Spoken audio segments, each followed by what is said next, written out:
ফখরুল বলেছেন একথা বিশ্বাস করতে কষ্ট হচ্ছে জামায়াতের। পিআর বা সংখ্যানুপাতিক প্রতিনিধিত্ব পদ্ধতিতে ভোটের দাবিতে জামায়াতে ইসলামীর সরব হওয়া আদতে বিএনপির উপর চাপ সৃষ্টির একটি কৌশল বলে মির্জা ফখরুল ইসলাম আলমগীরের যে ভাষ্য প্রকাশ পেয়েছে তার প্রতিবাদ জানিয়েছে ইসলামী দলটি।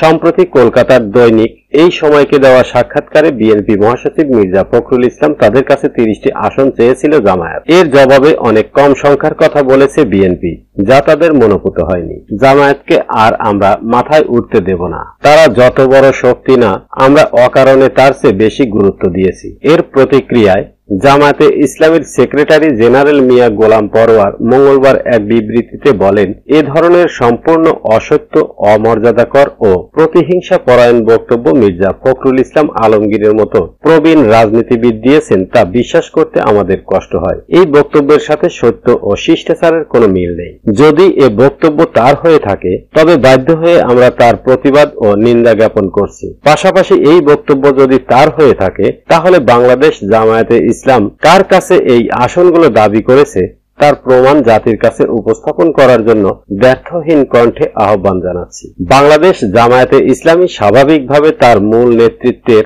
অধীনে পরিচালিত হয় মন্তব্য করে গোলাম পরোয়ার বলেন, কারো কাছে আসন চাওয়ার রাজনীতির সাথে বাংলাদেশ জামায়াতে ইসলামীর বর্তমান সময়ে দূরতম কোনো সম্পর্ক নেই। যদি তিনি তার বক্তব্যের পক্ষে প্রমাণ উপস্থাপন করতে ব্যর্থ হন তাহলে আমরা আহ্বান জানাবো সত্যকে মেনে নিয়ে তিনি যেন তার বক্তব্যের জন্য ন্যূনতম পক্ষে জনগণের সামনে দুঃখ প্রকাশ করেন। সাক্ষাৎকারে ফখরুল বলেন, পিআর সবই বিএনপির উপরে চাপ সৃষ্টির কৌশল। জামায়াত কিন্তু নির্বাচনের প্রস্তুতি নিচ্ছে, বিভিন্ন জায়গায় প্রার্থীর নাম ঘোষণা করছে। ফখরুলের কাছে এই সময়ের প্রশ্ন ছিল, প্রধান উপদেষ্টা মোহাম্মদ ইউনূস বলেছেন ফেব্রুয়ারিতে ভারতের প্রভাব ছাড়া নির্বাচন ও সরকার গঠন হবে। সত্যি কি বাংলাদেশে ভারতের কোনো প্রভাব আর অবশিষ্ট নেই? জবাবে বিএনপি মহাসচিব বলেন, ভারত মুক্তিযুদ্ধের সহযোগী। সেই সময়ে 1 কোটি মানুষকে আশ্রয় দিয়েছে ভারত। ভৌগোলিকভাবে বাংলাদেশের 3 দিকে ভারত, অন্যদিকে সাগর, সুতরাং ভারতের প্রভাব বাংলাদেশে থাকবেই। সমস্যা হলো বাংলাদেশকে বলতে শুধু আওয়ামী লীগকে বুঝত ভারতের শাসকেরা। আওয়ামী লীগের ভাষ্য মেনে বিএনপি আর জামায়াতকে একই বন্ধনীতে ফেলেছে। জামায়াত আর বিএনপির রাজনীতি তো এক নয়। আমরা অসাম্প্রদায়িক মধ্যপন্থী একটি গণতান্ত্রিক দল।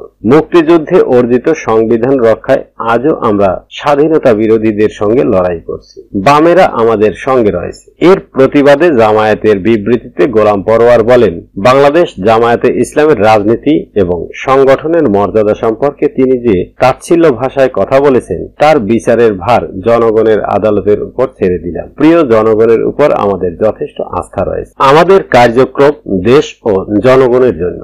মহান আল্লাহর সন্তুষ্টি অর্জনই আমাদের চূড়ান্ত লক্ষ্য। আমাদের ভরসার মূল জায়গা মহান রবের করুণা ও সাহায্য। ভবিষ্যতে এ ধরনের অসত্য ও বিভ্রান্তিকর বক্তব্য প্রদান থেকে বিরত থাকার জন্য আহ্বান জানাচ্ছি।